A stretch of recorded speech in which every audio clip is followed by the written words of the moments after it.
police force anymore. So please, this is my cry. We need to listen to our people, and so that we don't keep saying, them taking violence and justice into their hands. I really do not support, justice like this, and violence. Indeed. I think that's also why the conversation around the state, police is still on the front burner. Absolutely.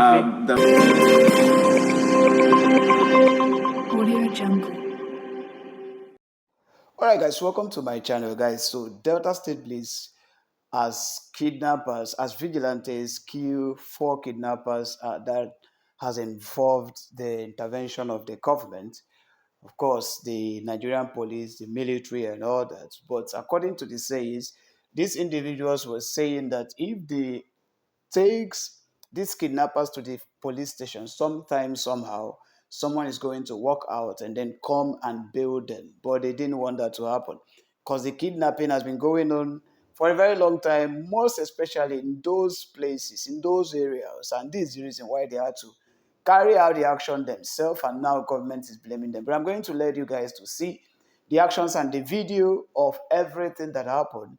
But I'm not actually going to display it in a manner that you see because of the YouTube policies. But you're going to see something that will marvel you, of course. So let's go into the video. And we do our best on a daily basis to bring you trending stories from across the globe and Nigeria in order to have some decent and hopefully interesting dialogue about said stories. In our first story, a coordinated pre-dawn operation in Abraka, Delta State, has led to the killing of 4 suspected kidnappers and the recovery of an AK-47 rifle, according to the Delta State Police Command. Now, this raid was conducted around 3 a.m. along the Abraka railway axis and involved a joint task force of police officers, local hunters, vigilantes, and anti-cult volunteers. Now, acting on credible intelligence, the team stormed a suspected hideout, sparking a fierce gun duel. 4 suspects who were believed to be between 25 and 30 years old sustained gunshot wounds and were later confirmed dead. Several others reportedly escaped into the bush with injuries. Now, the video that you're about to watch shows these kidnappers splayed on the ground, dead bodies killed by local vigilantes. Although an anonymous source initially claimed that 4 rifles were recovered, police spokesman Bright Edafe confirmed that 1 AK-47 and 13 rounds of ammunition were seized. A kidnapped victim who was recently rescued by the authorities identified one of the deceased as a leader of the gang that abducted him. He said that these were not ordinary criminals. They were heavily armed and clearly knew the terrain. This is very, very scary. For 6 days in Abraka, Delta State, 200 people came out to protest the incessant kidnappings that were going on in the state in order to get the attention of the governor, Sharif Oborowori. And so I guess that this sort of work, they did clash with the Nigerian army while they were protesting. And now these unhinged vigilante members have stepped in and taken laws into their own hands and killed these kidnappers in cold blood. Where do we draw the line between mob justice and protecting our communities? This is the question we must ask. Let's take a look at social media. Police force anymore. So please, this is my cry. We need to listen to our people, and so that we don't keep saying, them taking violence and justice into their hands. I really do not support, justice like this, and violence. Indeed. I think that's also why the conversation around the state, police is still on the front burner. Absolutely. That we need to look into a legalized security system so that if they are, put in place, they can quickly nip some of these very local, matters in the bud before it becomes a national conversation. Yes. Because we cannot keep allowing, marauders to inflate or invade communities and do what they're not supposed to do. And then the narrative keeps changing from that onto something else. We need to look at that and quickly expedite the process of creating a state police, if that would be the case, so that at the end of the day, everybody would feel safe in their homes. Ogaga says, if the government are not ready to protect the people, then the people should get the job done for their safety. And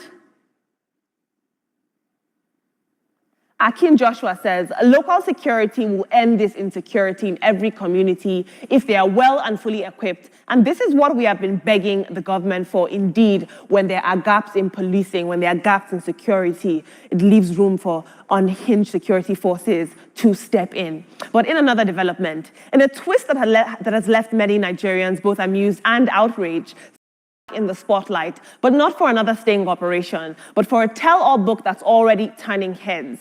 The book is titled This is Uncovering Nigeria's Petroleum Subsidy Fraud, and it dives deep into one of Nigeria's biggest financial scandals, the subsidy mess that cost the country trillions of naira years ago. Now, Bawa, who led the special EFCC team during the 2012 subsidy probe, shares explosive details about how companies faked documents, claimed money for fuel that was never imported, inflated shipment volumes, and even smuggled subsidized fuel across borders for profit. From ghost importation to double claims and doctored shipping records, his book outlines how elaborate this scam was and how systemic corruption made it possible for so long. Now, while some may view the publication as a timely insider account of Nigeria's fight against fraud, others may question its potential impact, especially in a country where accountability often ends at exposure. This is very, very interesting. There was a lot of sentiment online saying that he didn't make any major convictions during his time as the EFCC chairman, and so why is he bringing this book out now? But it does preserve institutional memory, and it gives us a sort of insight into what happened. I know that he did testify against Nadabo Oil when he was chairman and its chairman, but no significant convictions were made. Let's take a look at you guys' reactions to the publishing of this book, this tell-all book. It's so juicy. Johnson says, how many did you jail while you were the EFCC chairman? No one. You were only playing along with the looters. And now you've left the commission, you're releasing one useless book. Nobody should listen to you because you already know there is heavy corruption in the sector. I take it you will not be buying the book, Johnson. We'll take one more tweet.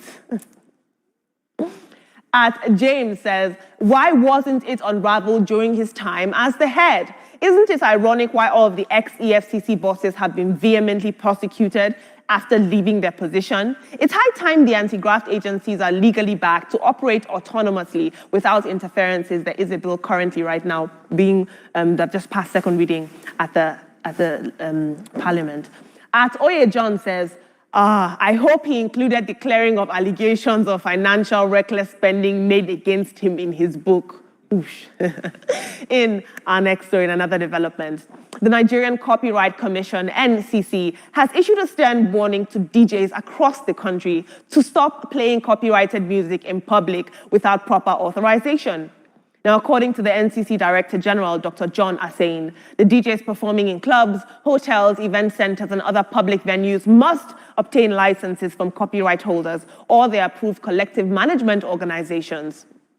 Under the Copyright Act of 2022, only copyright owners actually have the exclusive rights to reproduce or publicly perform their work. Violating this law is considered copyright infringement and carries serious penalties, including fines of at least 1 million naira and up to 5 years imprisonment.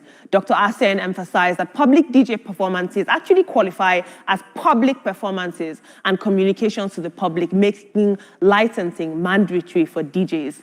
The NCC has now vowed to enforce these rules strictly and will take legal action against offenders. DJs are urged to regularize their activities by securing necessary licenses and paying royalties to avoid prosecution. Can you leave anything for us? These days, I'm seeing a lot of commissions and institutionalized bodies sending out warnings. Warning. Can we have something? So you won't tell me that if I'm at a party and I want to listen to Davido, my DJ must have first joined the DJs Association of Nigeria. It's not sustainable, guys. Let's take a look at social media. Multimedia says, is the commission aware that DJs are the ones propagating artists' music? In fact, when I was working in a radio station in Abuja some years back, artists used to bring their songs and beg DJs to play them. We'll take one last tweet. Protect Nigeria says, I beg, let's enjoy good music. Go to Alaba market and tackle piracy. It is killing Nollywood. Leave our DJs alone. I completely agree. Before I hand over to the team, I'd like to please ask you guys to chime in with the hashtag TrendingNowTVC on any social media platform of your choice. I promise you that I am listening. And who knows, I might even take some of your tweets and opinions. But team, former EFCC chairman coming out now to release a tell-all book. Is this timely? Is it necessary? What does this do for the current landscape of the EFCC? How does that help us in any way? Coming out to give blow-by-blow account of stuff like that will make the book sound juicy and people will want to buy and so on. You know, He's doing this for business. Is that it's business. It's business. Because it's one thing to uncover justice and another thing to actually make convictions and uncover corruption and make convictions. Yes, like one of the comments, the commentators there said is, how many convictions did you do when you were in office? So writing the book is it's clear business, and you'll be shocked. You'll be shocked the amount of people that will download the soft copy. And DGNCC, how do you intend to enforce that? I think you should work in collaboration with the Copyright Society of Nigeria, because a lot of these musicians are being paid royalties because of DJs. Interesting. Now, let me take the story of the EFCC, former EFCC chair. At the end of the day, when you occupy certain offices, there are certain things you cannot say because of that position. And so now that he is out of office, there are certain things he can say. And this is because of the peculiar situation we have in our country. And he just wants you to have an insight into some of his experiences. Unfortunately, a majority of Nigerians do not read and may not see the essence for that, because justice, again, is a major challenge in our country, and they wonder what is the essence. But I hope that this book can, cause some ripples, and then we can see justice at the end of the day. All right, and I saw, like, in the book, he said that Nigeria had lost 2.6 trillion naira. So I definitely want to read that book. Olamide, I'm definitely getting the book. And I know you don't play about your money. I agree with Veronica as well. I think that we do not read. So we just saw the book, and he's coming from the ex-chairman of the EFCC. So, we're not going to read it. But I think it's something to read and also understand, what he was trying to say. Because of our time, go ahead. Yeah, apart from just highlighting what he's trying to highlight, I want to also see a book from former serving government officials that brings the things that were wrong and the things I did to fix it, not just telling us what was wrong alone. Because at the end of the day, you were put in that position to fix what is wrong. I want to see that's that. how we need to read the book. So when we read So it, the next person who comes in would know what to do, right? Okay. But I will still stick with this. If you occupy certain positions in Nigeria, there are certain things you cannot do while in office. But that's where we'll leave the conversation.